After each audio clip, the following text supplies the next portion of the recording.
जप अनुष्ठान में बैठी ये महिलाएं संत श्री आसाराम जी बापू की शिष्याएं हैं। ये यहाँ 7 दिवसीय शिविर में भाग लेने आई हैं। यह शिविर 26 दिसंबर 2021 को साबरमती नदी के किनारे बसे इस सती अनुसुईया आश्रम में शुरू हुआ और 1 जनवरी 2022 तक चला। शिविर का नाम है चले स्व की ओर। संत श्री आसाराम जी बापू की प्रेरणा से चलाए जा रहे महिला उत्थान मंडल द्वारा पिछले 7 साल से हर दिसंबर में ऐसे शिविर चले स्व की ओर का आयोजन किया जाता है। इसमें भाग लेने के लिए देश के कोने-कोने से ही नहीं, विदेशों से भी महिलाएं आती हैं। ताज्जुब की बात है, जिन संत को एक लड़की के झूठे आरोप ने जेल में डलवाकर सजा करवा दी, उन्हीं संत के आश्रम में दुनिया के कोने-कोने से महिलाएं आज भी अपना घर बार छोड़कर 7-7 दिन के लिए यहाँ आकर जमीन पर बैठकर जप करके आनंदित महसूस करना पसंद करती हैं।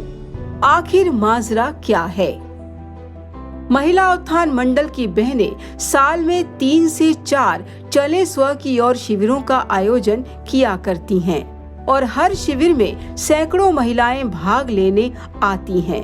2014 से अब तक प्रति शिविर 500 से 700 महिलाओं ने चले स्व की ओर शिविर में शामिल होकर आनंद उठाया है। एक साल में 3 शिविर तो पिछले 7 साल में 7 गुना 3 यानी 21 शिविर आयोजित हुए और 21 शिविरों में प्रति शिविर 700 शिविरार्थियों के हिसाब से 21 गुना 700 यानी 14,700 महिलाएं शिविर में आ चुकी हैं। यानी 14,700 महिलाओं ने अब तक चले स्व की ओर शिविर में भाग लिया है। इतिहासकार स्तब्ध हैं कि गृहिणियां घर की धुरी कही जाती हैं। एक दिन के लिए भी घर से गृहिणी का गायब रहना घर को अस्त व्यस्त कर देता है, लेकिन यहाँ तो 7-7 दिन के लिए ये गृहिणियां अपना पैसा और समय खर्च कर आती हैं और यह सिलसिला पिछले 7 सालों से लगातार चलता आ रहा है। अब यहाँ बहुत बड़ा सवाल खड़ा हो गया है। आने वाली पीढ़ी जब पूछेगी 14,700 शिविरार्थी बहनों का ये जब तब सही था या फिर एक लड़की का वो बयान जिसे वह कोर्ट में 200 बार बदल चुकी है, तो देश के आकाओं के पास जवाब क्या होगा?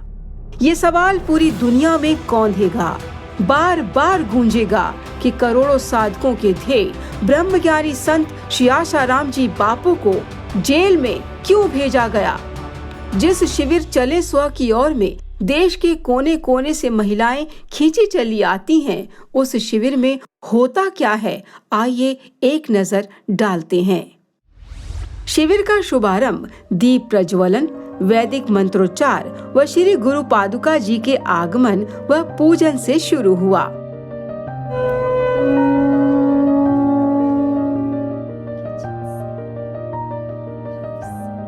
सात दिवसीय शिविर में हर दिन एक थीम ली गई थी और पूरा दिन उसी थीम पर चिंतन, मनन, सत्संग, जप व ध्यान की गतिविधियां हुई।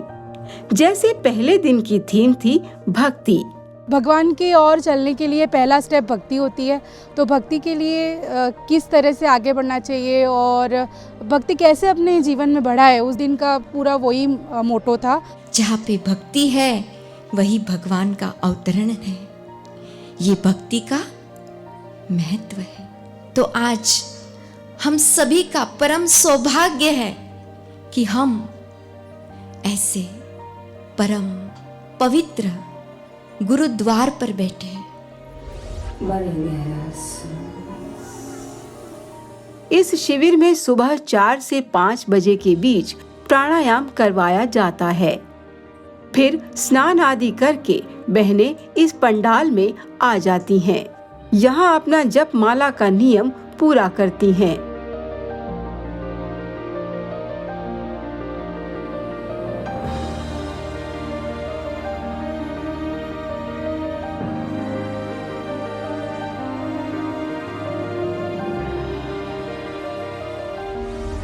यहाँ सामूहिक पाठ व श्री गुरु गीता पाठ में भाग लेती हैं।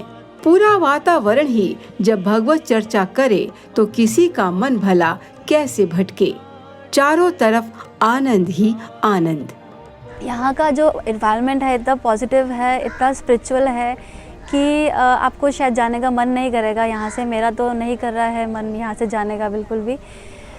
और हम लोग जैसे विदेश में रहते हैं तो वहाँ पे वो लोग बाहर से तो बहुत सुंदर दिखते हैं, बहुत अच्छा खान पान, कपड़ा वपड़ा है सब, पर अंदर से वो लोग खुश नहीं हैं, क्योंकि वो लोग हर कुछ टाइम बाद उनको कुछ बाहर के केमिकल्स की ज़रूरत पड़ती है, दवाइयों की ज़रूरत पड़ती है।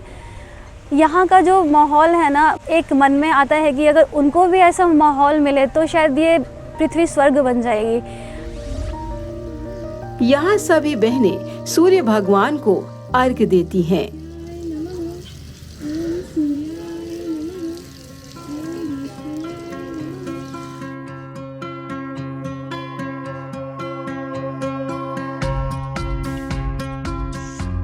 सात दिन में हमने बहुत सारी चीज़ें सीखी, जैसे कि सूर्य को जल देना,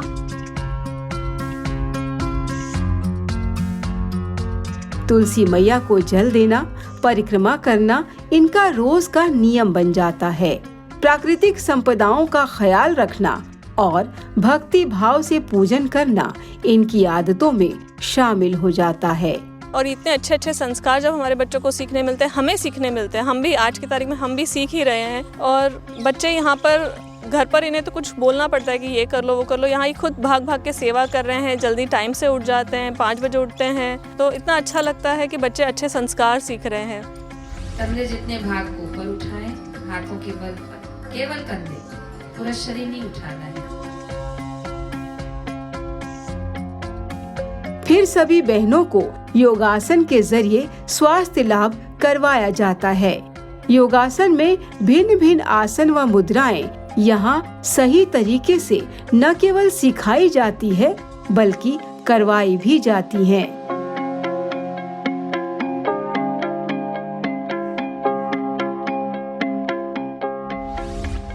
दूसरे दिन की थीम रही संयम। तो माताएं दुखी ना हो, चिंतित ना हो, व्यथित ना हो। थोड़ा सा बहू टेढ़ा जवाब दे देती है तो माला के 2-2 मोती इकट्ठे घूम जाते हैं। क्या हुआ? बोले आज मेरा मन ठीक है। क्या हुआ? खूब सुना रही थी मुझे। अरे 10 साल पहले तुमने भी सुनाया था, क्या हो गया? रिटर्न आ रहा है, क्या हुआ? कोई बात नहीं, स्वागत कीजिए उसका भी, लेकिन अपनी मन की स्थिरता को मत छोड़िए। जीवन में संयम को न छोड़िए। संयम होगा तो नियम होगा, नियम होगा तो संयम होगा। दोनों एक से जुड़े हुए हैं। इसके बाद निष्ठा व वैराग्य के बारे में विचार मंथन हुआ। वैराग्य दिन, देखो अभी वैराग्य टिके कैसे? हम गुरुदेव का जो सिद्धांत है, हम इनको जितने जितने हृदय से आत्मसात करेंगे तो वैराग्य लाना नहीं पड़ेगा, आ जाएगा। भक्ति, निष्ठा, संयम व वैराग्य के बाद ज्ञान पर प्रकाश डाला गया। तो शरीर का अंतिम सत्य मृत्यु है, लेकिन वो आए उससे पहले एक परम सत्य है जिसका नाम है ज्ञान। एक अखंड सत्य है जिसका नाम है ज्ञान। एक पूर्ण सत्य है जो कभी बदलता नहीं है, वो ज्ञान है। और उस ज्ञान को पाने के लिए बार बार जतन करना चाहिए। 7 दिवसीय शिविर में हमने सीखा भक्ति के बारे में, संयम के बारे में, निष्ठा के बारे में, वैराग्य के बारे में और स्वास्थ्य के बारे में, ज्ञान के बारे में। ये सब हमारे लिए इतना इम्पॉर्टेंट है ना एक जॉयफुल लाइफ जीने के लिए, कि आई विश कि ऐसा ज्ञान पूरी दुनिया में हो। बाबूजी का ज्ञान सब जगह बटे, सब जगह लोग उस पर अमल करें। ऐसे आश्रम हर जगह होने चाहिए, इनफैक्ट विदेश में भी होने चाहिए। 7 दिन के शिविर में फालतू गपशप की कोई जगह नहीं थी। ये बहनें कहीं भी बैठती तो जप माला लेकर ही बैठती थी।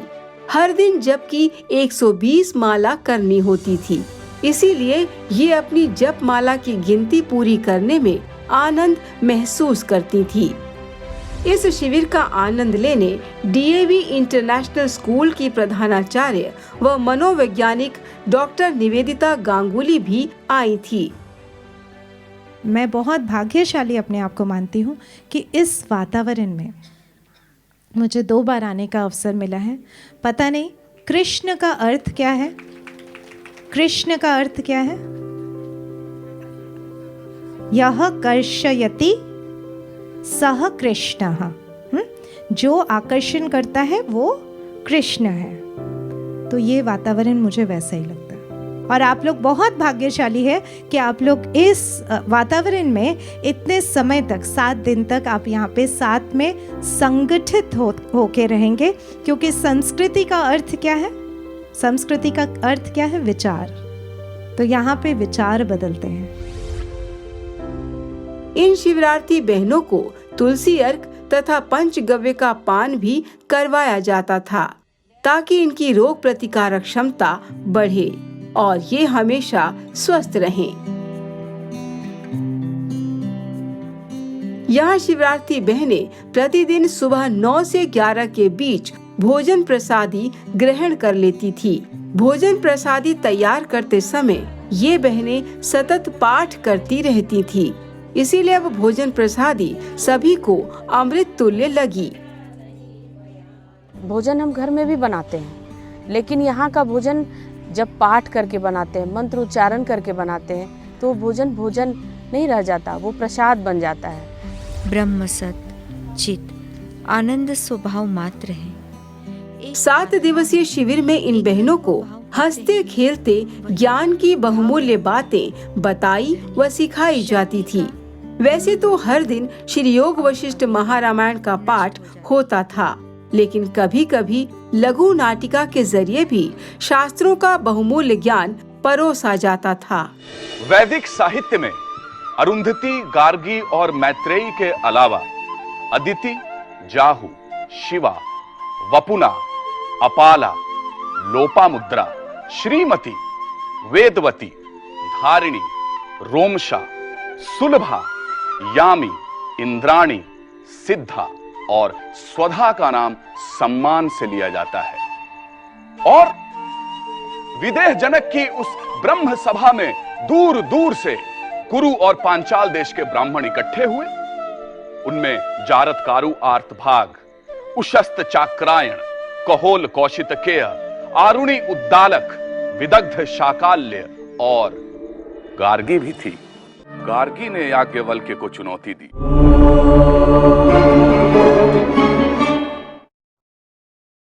पूजनीय ब्राह्मणों,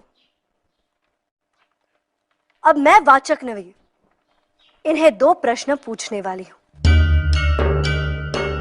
यदि इन्होंने मेरे दोनों प्रश्न का उत्तर दिया तो फिर आप कभी भी इन्हें ब्रह्म विषयकवाद में जीत नहीं पाएंगे। मैं तैयार हूं गार्गी। जिसे लोग भूत, भविष्य और वर्तमान कहते हैं, उसकी रचना किससे हुई? वो किस में ओतप्रोत है? आकाश से। आकाश एव तदोतम च प्रोतम च। आकाश की रचना किससे हुई? गार्गी, तुमने जो पूछा वह यही है जिसे ब्रह्मवेत्ता अक्षर कहते हैं, ब्रह्म कहते हैं। वह आत्मा है, वही सत्य है जो हर स्थिति में एक सा रहता है। वह न सुंदर है न असुंदर, वह न स्थूल है न सूक्ष्म है, वह न दीर्घ है न ह्रस्व। जो इस अक्षर ब्रह्म को जानकर अमर हो जाता है वही ब्राह्मण है, ब्रह्मवेत्ता है। गार्गी, वह ब्रह्म सारे जगत में अस्तित्व मात्र के रूप में ओतप्रोत है। वह ब्रह्म पेड़ है, वह ब्रह्म पशु है, वह ब्रह्म हम सब हैं। वह ब्रह्म मैं हूं, वह ब्रह्म तुम हो, वह ब्रह्म आप हैं। गार्गी, यह ब्रह्म ही हम सबके भीतर अदृश्य दृष्टा है, जो किसी ने देखा नहीं परंतु वह सबको देखता है। इस ज्ञान चर्चा में इन्हें कोई नहीं हरा सकता। यहाँ शिविरार्थी बहनों के साथ बच्चे भी आए थे, इसीलिए यहाँ कुछ खेल प्रतियोगिताएं भी आयोजित की गई थी, जिनमें बच्चे बूढ़े सभी ने भाग लिया और आनंद भी उठाया।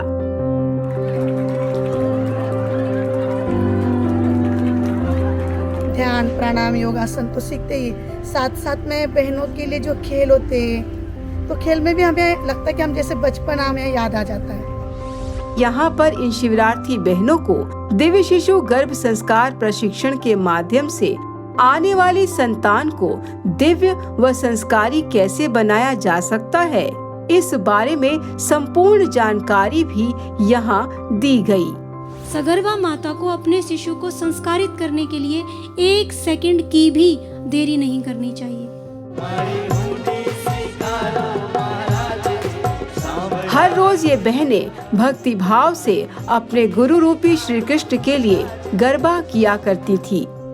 भक्ति, कीर्तन, खेल आदि के बाद अब समय था इन बहनों की लिखित परीक्षा का। जी हाँ, इस 7 दिवसीय शिविर में बहनों के लिए खास चले स्व की ओर परीक्षा का भी आयोजन किया गया था। हम क्विज़ेस भी देते हैं, गरबा डांस भी करते हैं। तो शिविरों में इतनी सारी चीज़ें सिखाया जाता है, मौन रहना सिखाया जाता है, शांति पाना सिखाया जाता है। खुद का डेवलपमेंट तो होता ही होता है, उसके साथ साथ अपने आप को जानने के लिए फुल पैकेज है। तो ये मुझे बहुत अच्छा लगा। मुझे यहाँ आके इतना आनंद, इतनी शांति महसूस हो रही कि घर की याद ही नहीं आती। यहाँ विभिन्न प्रतियोगिताओं में विजेता शिविरार्थी बहनों को पुरस्कार से सम्मानित भी किया गया। एक दिन इन बहनों को गुरुदेव का निवास स्थान वाटिका के भी दर्शन कराए गए। वहाँ के आध्यात्मिक स्पंदनों का जब इन बहनों ने अनुभव किया तो इनके हाव भाव में ही झलक रहा था कि इनके हाथ कोई खजाना लग गया है।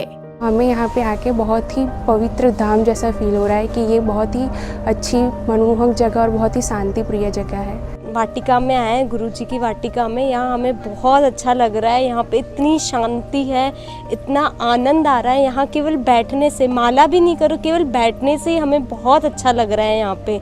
अगर अभी गुरुजी यहाँ होते तो फिर तो कहना ही क्या, फिर तो सोने पे सुहागा हो जाता। हम हमारे गुरुदेव को बहुत याद कर रहे हैं कि जल्द से जल्द गुरुदेव यहाँ आए। यहाँ बाहर जाके पार्टी करने से बेटर है, मुझे बहुत अच्छा लग रहा है जो मैं यहाँ आके अंदर की शांति महसूस कर रही हूँ। हजारों लाखों लोग आके यहाँ शांति पाते हैं। हमारे गुरुदेव के इधर आश्रम में इतनी शांति मिलती कि बस बापू की कमी है और कुछ नहीं। बस बापू के लिए हम सब आते हैं यहाँ पे, बस हमारे बापू जल्दी से जल्दी बाहर आए, बस और कुछ नहीं हमें। 7 दिवसीय शिविर में इन बहनों को हमेशा स्वस्थ रहने के लिए स्वास्थ्य संबंधी टिप्स भी मिली। हमारे आयुर्वेद में भी 90% रोग मानसिक बोला गया है, 10% रोग सचमुच में बोला गया है। और मानसिक अस्वस्थता से ही शारीरिक अस्वस्थता आती है और मानसिक अस्वस्थता के लिए ही बापूजी के श्री वचन बहुत ही कारगर सिद्ध है। शिविर की पूर्णाहुति मुख्य आश्रम में होनी थी, इसीलिए ये शिविरार्थी बहनें पूरी मस्ती में नाचती गाती यहाँ पहुँची थी।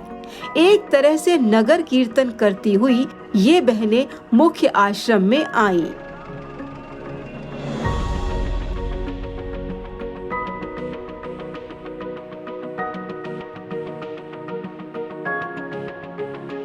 सात दिवसीय शिविर में इन्हें जप, तप, ध्यान, स्वास्थ्य, ज्ञान व मस्ती का फुल पैकेज मिला। तम नमामि हरिं, ओम तम नमामि हरिं।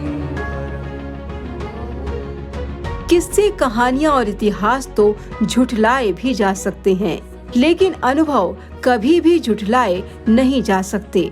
समय रहता तो उन हजारों शिविरार्थी बहनों के अनुभव हम आपको यहाँ जरूर सुनवाते, जिन्होंने अब तक चले स्व की ओर शिविर में भाग लिया है और लाभ उठाया है।